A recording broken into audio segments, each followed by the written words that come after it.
Hey guys, as you can see by the enormous length of this video, this isn't the kind of thing I usually do. Please don't unsubscribe, there are more sketches on the way. In the meantime, why don't you give this video a watch? Today I wanted to talk about this guy. Marvel. Specifically, the Marvel Cinematic Universe. I overestimated how long the word cinematic was and I forgot the I, so I put a little I in there. That's right, this video is for certified nerds only. If you're not a real comic book boy, hit the road, bucko. Because we all know you can only appreciate Marvel movies if you read the comics. Or if you have any sort of awareness of popular culture at all. It's fucking wire. I mean, like 20 billion people went and watched Endgame. Speaking of Endgame, I cried.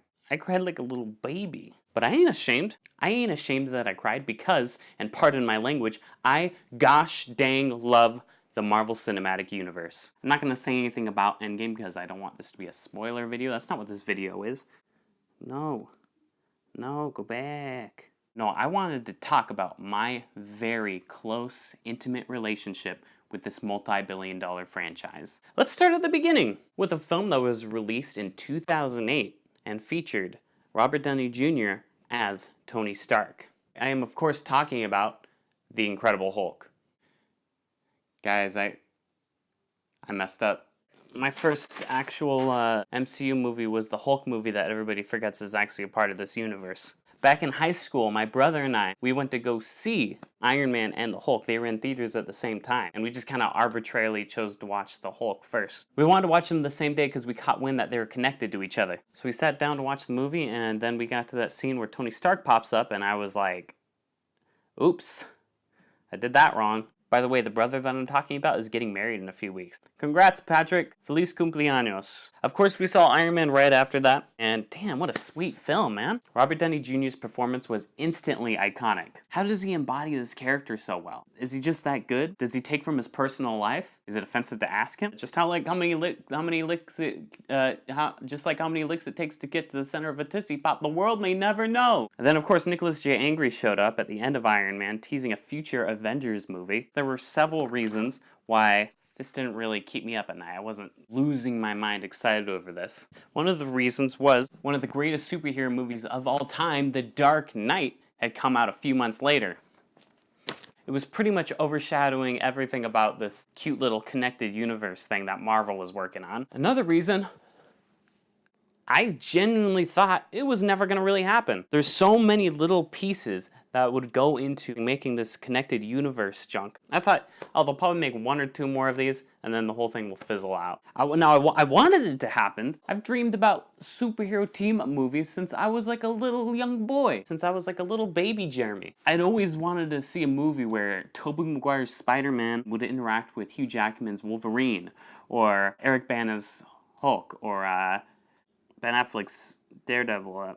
Mainly just wanted to see Spider-Man and Wolverine team up. But since there was no precedent for this, my dumb little brain couldn't even process it as anything more than a fantasy. Then, The Avengers happened. It was the first movie I had ever gone to the actual midnight premiere of. My friends and I all decided to be funny and dress up as the Justice League. I was Aquaman. Here's a picture.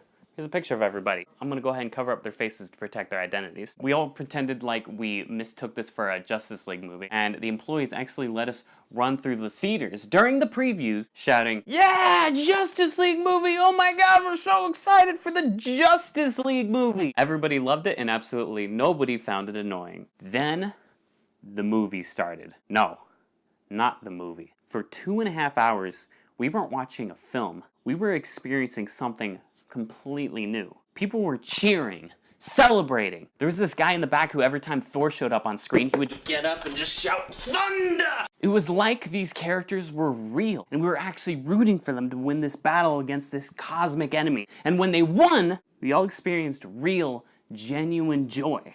It was amazing. In fact, it was probably the best night of my entire life. And it will most likely stay that way until I get married or have a baby or something, and I'm obligated to say that that's the new best night of my life. Ugh! But until then, Avengers holds that top spot, baby! Marvel did that for me. That was the night I truly fell in love with the MCU. The Avengers also mark the moment that all these franchises, connected and intertwined into one big old sexy game of naked twister. All the stories affected one another and became not dissimilar to a TV show with one big overarching narrative. But it wasn't like one of those normal TV shows. No offense to Friends, I love Monica Ras and Chango. The MCU is special, with every film being an event. And you know what?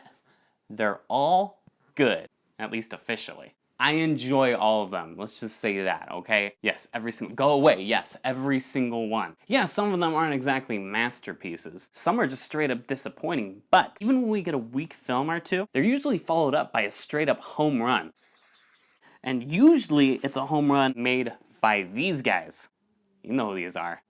Anthony and Joe Russo, the Russo brothers. I want to take a moment to talk about the Russo brothers, please. After the Avengers came out, there was a question that was burning in my brain. Are these gonna stay good? Iron Man 3 came out right afterwards, which is shaky. A lot of people don't like it. I love it, but it didn't exactly get...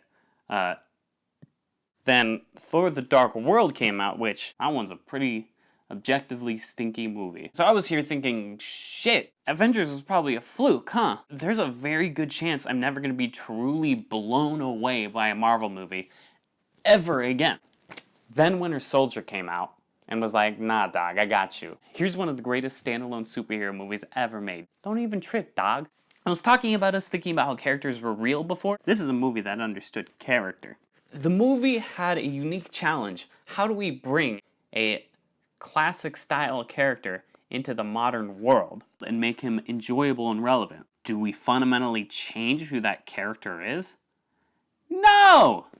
We take a character who's used to living in a world where everything is black and white and introduce him to a world of moral gray areas. The Russos freaking nailed it. And then they nailed it 3 more times. These guys just get it. They get Marvel characters. They understand not just what makes these characters great, they also understand what makes them human. Let's talk about Iron Man and Captain America. These two characters are amazing. Straight up donkey bonkers. They are 2 of the best superheroes ever to be adapted to screen. They're up there with Christopher Reeve as Superman, Tobey Maguire as Spider-Man, Wesley Snipes as Stuart Little. Civil War is essentially a movie about 2 big ol' superhero guys having this big ol' giant splash pagey throwdown. Yet, it's somehow one of the most personal films of the entire MCU. Let's take a look at this scene. This is one of the only scenes where Steve and Tony are alone in a room together. I love how it takes these 2 franchise-leading titans and turns them into 2 normal people having a conversation. I love scenes like this. Put on the suit. Let's go a few rounds. You people are so petty and tiny. But it really plays up the big old comic book crossover team-up factor. Is that how you see this? This is protection? It's internment, She's Tony. not a U.S. citizen, and they don't grant visas to weapons of mass destruction. She's a kid. Give me a break! These are just 2 characters in a story whose respective arcs lead not to a cool fight, but to a heartbreaking one. One packed to the brim with emotion. Every one of the movies that these guys have made have managed to make me tear up at some point or another during the film. In Winter Soldier, it was... Because I'm with you to the end of the line. In Civil War, it was...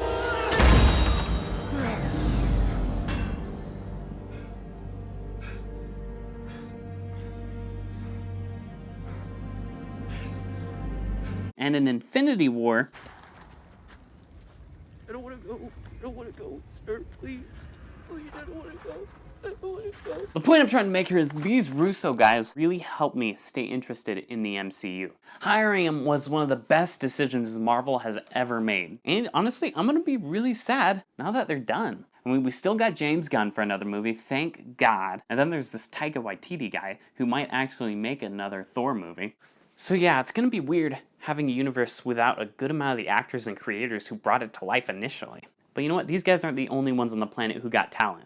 Who knows? We got all this new blood rolling in. Maybe one of them will be the next James Gunn or Joss Whedon or Chris Evans or someone that's so different than anything we've ever seen that it's not even equatable. We're in uncharted territory here. I'm pretty stoked, and if you're a fan of these movies, you should be too.